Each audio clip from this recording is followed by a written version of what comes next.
Hello, this is Charlie, here to tell you the story of Rip Van Winkle by Washington Irving. You may notice I have a different accent than Natasha, Elizabeth, and Richard, who you usually hear on Story Nori. That's because I live in the United States, in the state of Alaska. My daughter Tevi and I have been playing Story Nori stories on our local radio station, KTNA Talk Kitna, for quite some time. And one day, I asked Bertie why he didn't play many stories from America. Well, Bertie thought it would be a splendid idea to share some American tales, but he believed they would sound best if read with an American accent. But who to do that?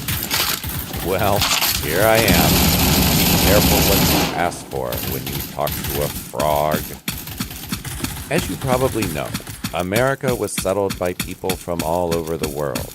As it happens, this story takes place in the state of New York, in the vicinity of the Hudson River, which was originally settled by the Dutch. The story spans the time just before and just after the American Revolutionary War, when 13 colonies, including New York, gained independence from Britain and the British King George III. The story has something in common with Sleeping Beauty, only Rip Van Winkle is not such a beauty.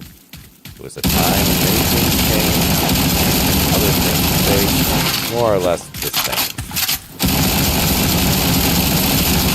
Whoever has made a voyage up the Hudson must remember the Catskill Mountains. They are a branch of the great Appalachian family and are seen away to the west of the river, swelling up to a noble height and lording it over the surrounding country. Every change of weather, indeed every hour of the day, produces some change in the magical hues and shapes of these mountains, and they are regarded by all visitors far and near as perfect barometers. To the foot of these very mountains, the traveler may have seen the light smoke curling up from a village, whose shingle roofs gleam among the trees, just where the blue tints of the upland melt away into the fresh green of the nearer landscape. This village of great age, having been founded by some of the Dutch colonists in the early times of the province, just about the beginning of the government of the good Peter Stuyvesant. And there were some of the houses of the original settlers standing within a few years, built of small yellow bricks brought from Holland, having latticed windows and gable fronts surmounted with weathercocks. In that same village, one of these very houses, there lived, many years since, in the other province of Great Britain, a simple, good-natured fellow of the name of Rip Van Winkle.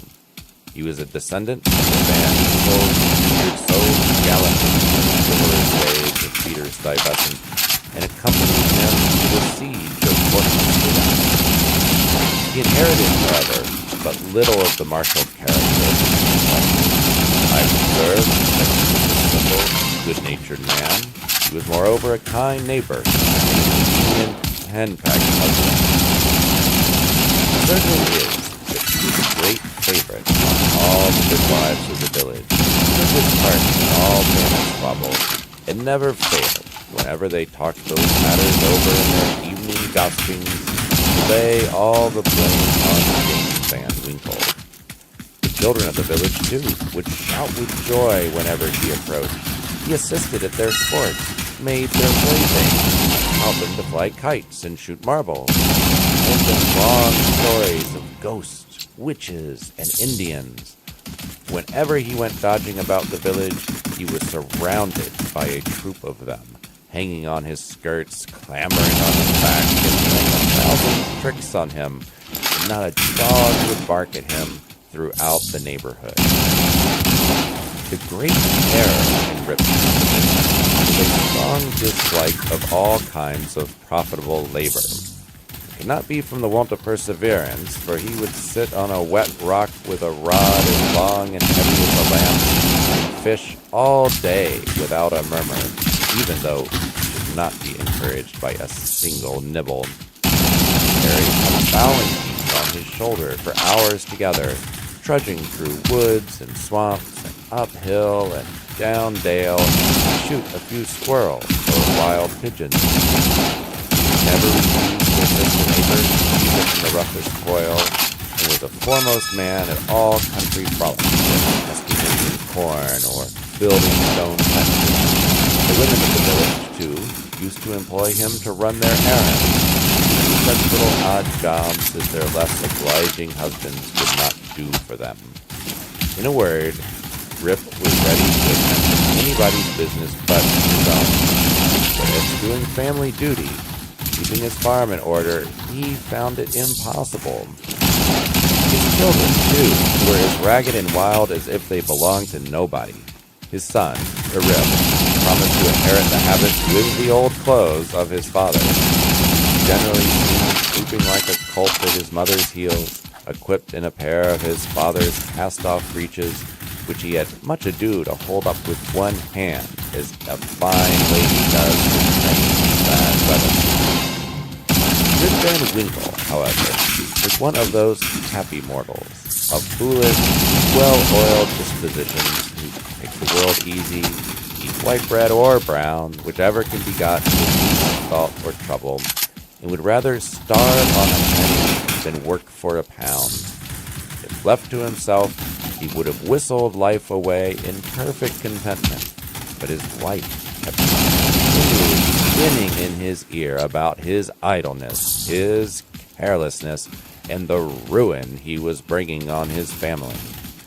Morning and noon and night her tongue was incessantly going, and everything he said or did was sure to produce a torrent of household eloquence. Rip had but one way of replying to all lectures of the kind, and that, by frequent use, had grown into a habit. He shrugged his shoulders, shook his head, cast up his eyes, but said nothing. This, however, always provoked a fresh volley from his wife, so that he was fain to throw off his horses and outside of the house, the only side which belonged to a hen-packed husband. Rip's sole domestic appearance was his dog Wolf, who was as much hen-packed as his master, for Dame Van Winkle regarded them as companions in idleness, even looked upon Wolf with an evil eye, as the cause of his master's going so often astray. True it is, in all points of spirit befitting an honorable dog, he was as courageous an animal as ever scoured the world. But what courage can withstand the ever-enduring and all-besotting terrors of a woman's tongue? The moment Wolf entered the house, his tail drooped to the ground or curled between his legs. He sneaked about a sidelong glance at Dame Van Winkle, and the least flourish of a broomstick or ladle, he would fly to the door with yelping precipitation.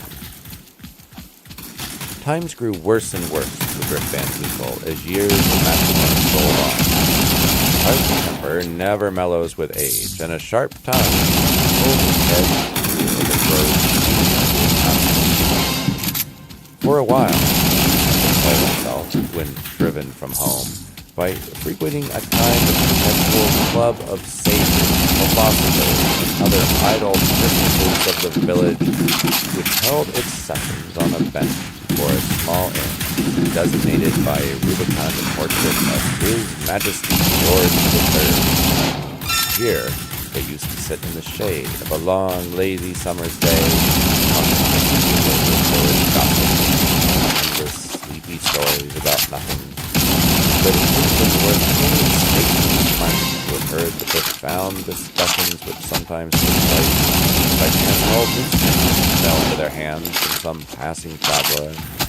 How solemnly they would listen to the contents, as scrawled out by Derek Van Bummel, the schoolmaster, a dapper, learned little man, not to be daunted by the most gigantic word in the dictionary. How on public events some months after they had taken place. The opinions of this gentleman were completely controlled by Nicholas Vedder, a patriarch of the village and landlord of the inn, at the door of which he took his seat from morning till night, moving sufficiently to avoid the sun, the shade of a large tree, so the neighbors can tell the hour by his movements as accurately as by a sundial. It is true, he is rarely heard to speak, but smoking his adherents, however, for every great man has his adherents, perfectly understood and knew how to gather his attention.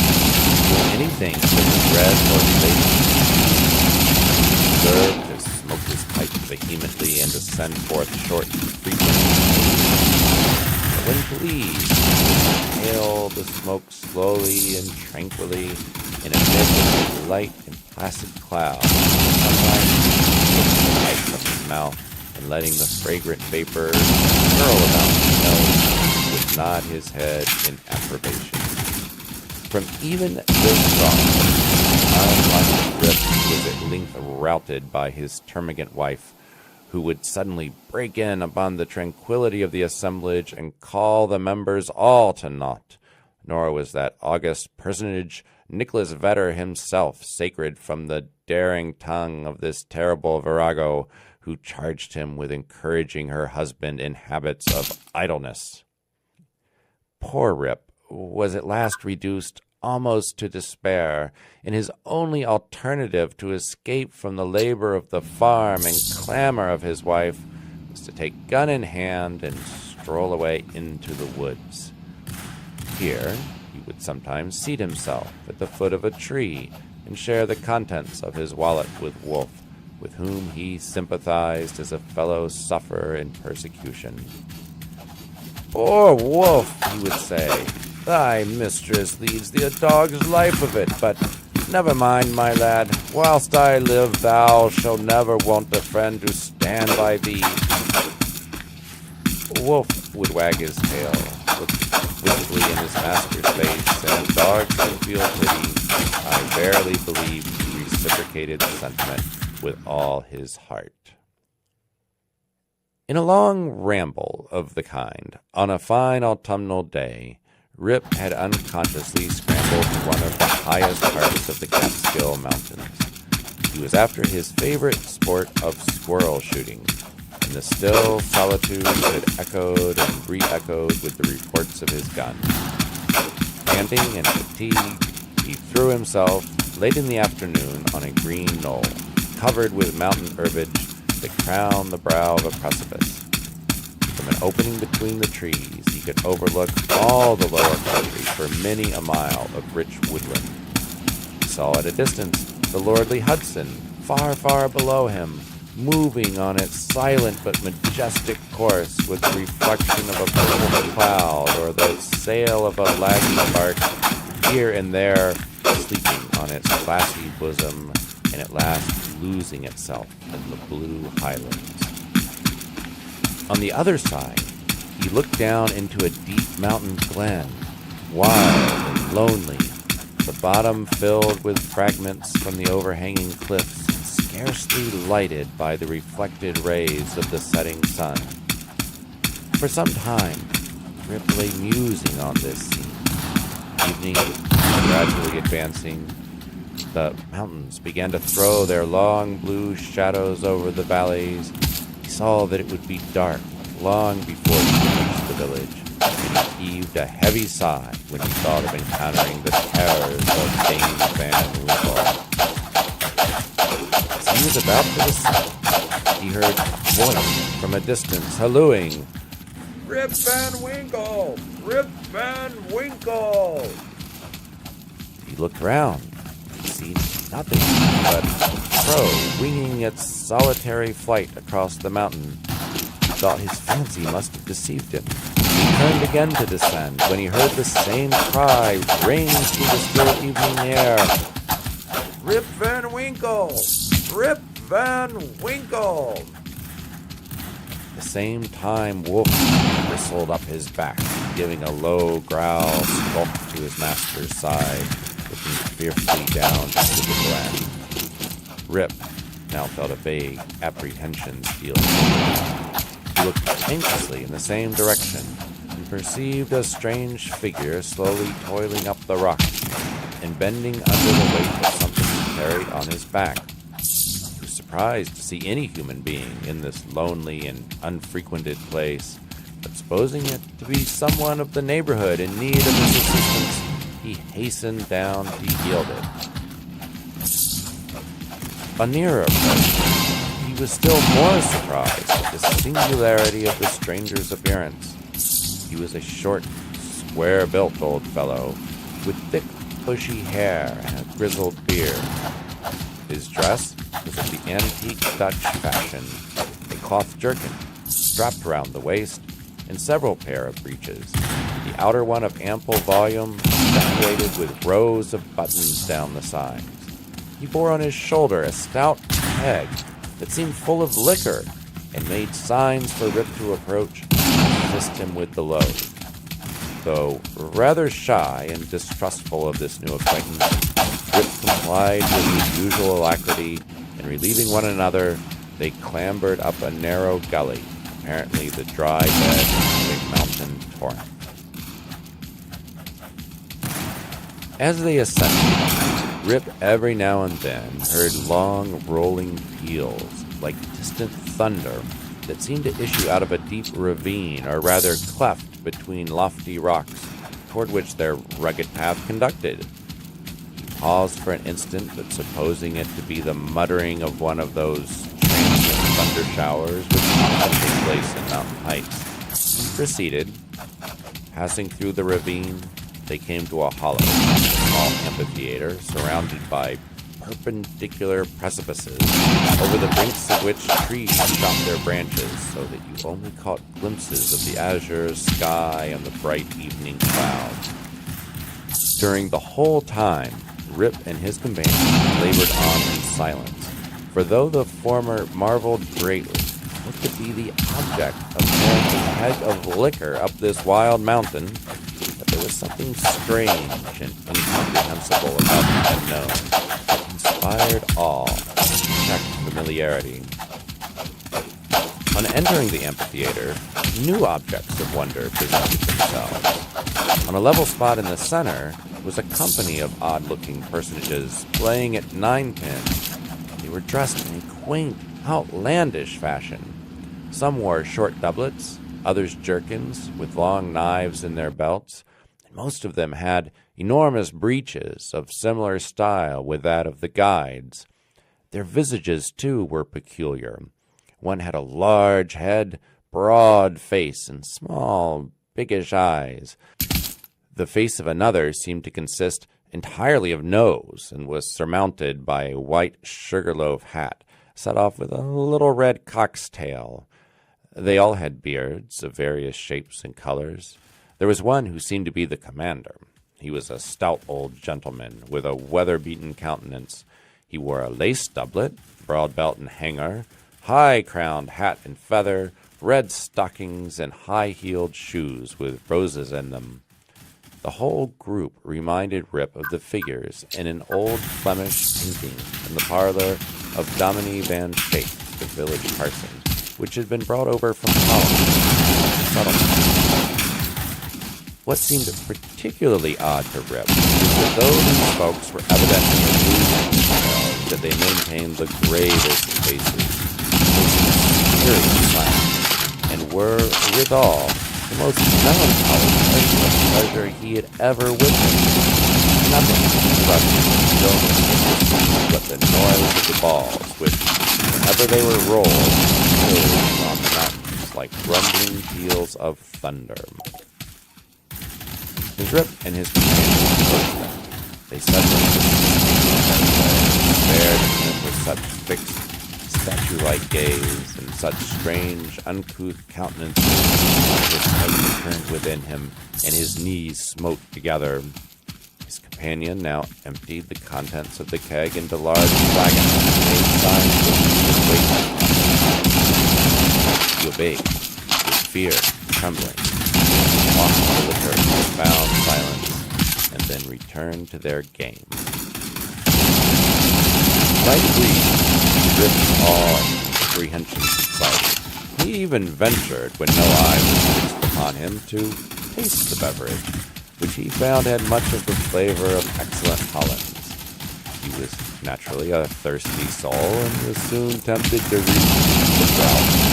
One taste provoked another, and he repeated his visits to the wagon so often that at length his senses were overpowered, his eyes swam in his head gradually declined, and he fell into a deep sleep.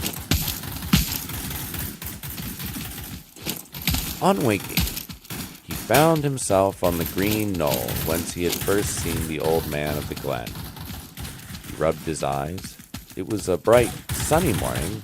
The birds were hopping and twittering among the bushes. The eagle was wheeling aloft and breasting the pure mountain breeze. Surely, thought Rip, I have not slept here all night. All the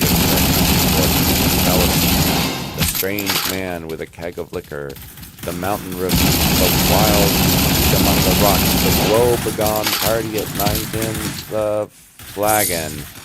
Oh, that flagon, that wicked flagon, thought Rip. What shall I make to Dame Van Winkle? He looked round for his gun, but in place of the green, well-oiled fowling piece, he found an old firelock laying by. The barrel encrusted with rust, the lock falling off, and the stock worm-eaten. No suspected the brave revelers of the mountain put a trick upon him, and having dosed him with liquor, had robbed him of his gun. Wolf too, but he might have strayed away after a squirrel or partridge. Whistled after him and shouted his name, but all in vain. The echoes repeated his whistle and shout, but no dog. He determined to revisit the scene of last gamble, and if he met with any of the party, demand his dog and gun. He rose to walk. He found himself stiff in the joints, wanting his usual activity. These beds do not agree with me, thought Rip. If this comic should lay me up with a fit of rheumatism, I shall have a blessed time with Dame Van Winkle. With some difficulty, he got down into the glen. He found the gully up which he and his companion had ascended. But to his astonishment, a mountain stream was now flowing down it, leaping from rock to rock and filling the glen with babbling murmurs. He, however, made shift to scramble up its side, working his toilsome way through thickets of birch, sassafras, and witch hazel, and sometimes tripped up or entangled by the wild grapevines that twisted their coils from the trees that a kind of network. At length, he reached where the ravine had opened through the cliffs to the amphitheater, but no traces of such opening remained. The rocks presented a high, impenetrable wall, over which the torrent came tumbling in a sheet of feathery foam and fell into a broad, deep basin, black from the shadows of the surrounding forest. Here, then, poor Rip was brought to a stand. He again called and whistled after his dog. He was only answered by the cawing of a flock of idle crows soaring high in the air about a dry tree that overhung a sunny precipice, and who, secure in their elevation, just looked down and stopped the poor man's perplexities.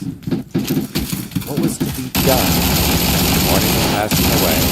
Rip felt famished for want of his breakfast. He grieved to give up his dog and gun. He dreaded his wife, but it would not do to starve among the mountains. He shook his head, shouldered the rusty firelock, and with a heart full of trouble and anxiety, turned his steps homeward. As he approached the village, he met a number of people, but none whom he knew, which somewhat surprised him, for he had thought himself acquainted with everyone in the country round. Their dress, too, was of a different fashion from that to which he was accustomed. They all stared at him with equal surprise, and whenever they cast their eyes upon him, invariably stroked their chins. constant recurrence of this gesture Rip voluntarily to the set when, to his astonishment, he found his beard had grown a foot long. He now entered the skirts of the village. A troop of strange children ran at his heels, including after him, pointing at his gray beard. The dogs, too, and not one of which he recognized as holding him, barked at him as he passed. The very village was altered. It was larger and more popular. There were rows of houses which he had never seen before, and those which had been familiar haunts had disappeared. Strange names were over the doors. Everything was strange. His mind now misgave him. He began to doubt whether both he and the world around him were not bewitched. Surely, which he had left but the day before. There stood the Catskill Mountains. There ran the Silver Hudson at a distance. There was every hill and dale, precisely as it had always been. Rip was still that flagon last night, thought he, rattled my forehead sadly. It was with some difficulty that he found the way to his own